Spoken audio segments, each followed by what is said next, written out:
Hello? Is anyone home? I know you guys have been anticipating this, waiting for this video. Like I said before, it's not gonna all be in one video. I've been doing some research, if you will, I don't know, to see where I need to start. And I guess I should really start from the beginning with me and Amberlynn. I have a little notebook and I took some notes, how it all started to how it all ended. We're gonna start in 2015. That is the year that I met Amberlynn and that we started dating. She wasn't very big on YouTube yet. I didn't even really know that she had a YouTube. We met on I don't know if you'd call it a dating app. I don't think it was a dating app. I think it was just like a chat app. Okay. What's it called? Fumble. Someone had been using my pictures on there and was catfishing people. Of all people, you're gonna pick me. I was actually in a relationship at the time going on, that would have been almost 3 years. And we were engaged, so I've been engaged. This will be my third engagement. I don't know, I guess I was scared to kind of leave her and I didn't know what Amberlynn's intentions were. And I'm gonna kind of make myself look bad here, but I did essentially cheat on the girl I was with Amberlynn.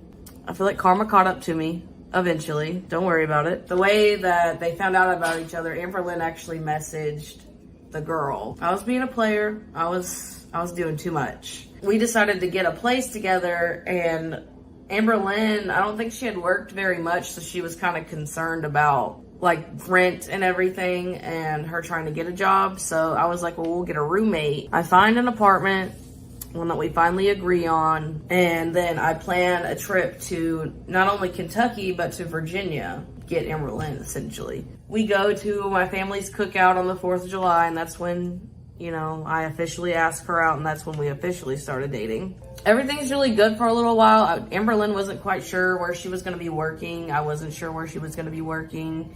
At that point in time, we were also pretty regular people at Denny's. And here we observe What? Amberlynn in her natural habitat. What? Denny's. Was that a fat joke? No. We're just here a lot. We had our own table. I know when we would go in there, we were pretty regular. That's also when she started working with me. Essentially, when she first started working with me, she was not a PCA worker. She was like dinner help, because dinner was a very hectic time. And we had an activities director it was an assisted living facility. I don't think she ever explained that very well. The activities director had just quit. Instead of having the activity director stay that late, they were like, what if we hired someone that was literally just like a 4-hour shift? They came in 4 or 5. I don't know. It wasn't very long though. I think it was 4 to 8. We have this calendar that we keep in our kitchen for me and Destiny and our roommate, but mainly we use it for like our work schedule. And for the longest time, I didn't have a job, and it was just them with their stupid little work schedules, and I'm over here like a loser.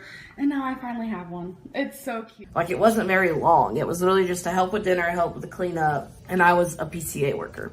So she started out just doing that, and then she eventually became a PCA worker as well. And then she came to work with me even on days that she was off. She volunteered. I don't know if that was essentially just to get out of the house more or just to be with me more. I didn't really care because I was working. Usually when she was there volunteering, she was just sitting with a certain resident that she said was her favorite. And then when they left, she was just, you know, hanging out with the residents. It was fine. She also mentioned something about the seatbelt was broken in my car. And I also want to say, a lot of you are asking like why I don't wear a seatbelt in Destiny's car. It's because her seatbelt's broken. Like, this part isn't broken. If I can reach for it, like, hello, how you doing? Like, this part is not broken. Like, it goes all the way around me. But you know the part that it like clips in, it doesn't even have that. I mean, we could go get it fixed, but like, it's been like that since Destiny had this car. She actually bought this car off of a lady who actually lives in Germany, and she's just never gotten it fixed. Now my car, it was a 2000 Honda Civic, the car that I had the whole time me and her were together. That car was in no shape or form broken. The seatbelt was not broken. I don't ever remember her actually trying the seatbelt on, but I don't think it was gonna be able to go around her. I think she just said it was broke because she didn't want y'all to know that it didn't fit her. Me and her got in a really bad argument in Walmart. I called her the ex from before. I called her the pet name that I had for them. It was Pookie. It was just, I guess, a habit. Like, we were just bickering and I said it. And I don't know what it was, but it set her off. And she was in the scooters at Walmart. She was in one of those. And she just kind of took off. I kept calling her. I couldn't find her. She got, like, away from me. And she wouldn't answer me. I couldn't find her. And I was, like, not about it. I was like, okay, whatever. And I left. I went to my car. And I went back to the apartment. Now, we lived just around the corner from this Walmart. So we weren't too far, but it was still, if you walked it, it was a good walk.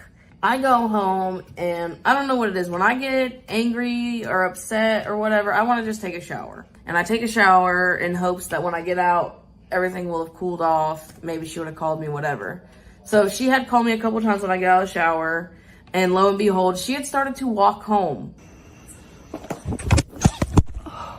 Probably like halfway. So she walked a good bit. I went and picked her up and drove her the rest of the way home. After that, the ex I had before, I started reaching out to her. But I mean, I was secretly talking to her. So I mean, I guess that's still bad, obviously. The way I texted her, though, I would get a texting app on my phone and delete it when I wasn't using it. So that was pretty sneaky on my part. It's pretty bad on my part. And there we have it, part 1 of Destiny spilling some tea. Part 2 will be coming out soon. If you enjoyed this video, please leave a like and subscribe. Thank you so much for watching, guys, and I'll talk to you soon. Bye.